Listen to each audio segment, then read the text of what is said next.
4 में से 4 सीटों पर कांग्रेस की होगी बड़ी जीत। कांग्रेसियों में मचा जश्न, भाजपा का होगा सुपड़ा साफ। बता दें कि छत्तीसगढ़ में अब तक 2 चरणों में 4 लोकसभा सीटों पर मतदान पूरा हो चुका है। मतदान के बाद प्रदेश कांग्रेस अध्यक्ष दीपक बैज ने मतदाताओं का आभार जताया है। उन्होंने कहा कि भीषण गर्मी में लोगों ने लाइन लगाकर मतदान किया। ये लोकतंत्र के लिए देश और छत्तीसगढ़ के मतदाताओं की आस्था को बताता है। दीपक बैज ने दावा किया कि पहले और दूसरे चरण की वोटिंग के बाद मतदान केंद्र के बाहर मतदाताओं का रुझान कांग्रेस के प्रति साफ दिखा। बैज ने कहा कि भीषण गर्मी में लोग बदलाव के लिए घरों से निकलकर वोट डालने आए।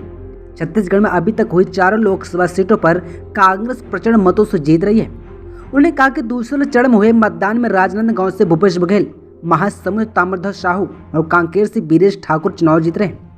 पीसीसी चीफ दीपक बैज ने कहा कि पहले और दूसरे चरण के बाद कांग्रेस का पूरा फोकस तीसरे चरण की 7 सीटों पर है। तीसरे चरण की 7 सीटों पर भी कांग्रेस को उम्मीदवारों के पक्ष में बेहतर माहौल बनता दिख रहा है। प्रदेश में बदलाव की लहर चल रही है, जो 2 चरण में साफ दिखा और तीसरे चरण में भी मतदान बीजेपी के खिलाफ होगा।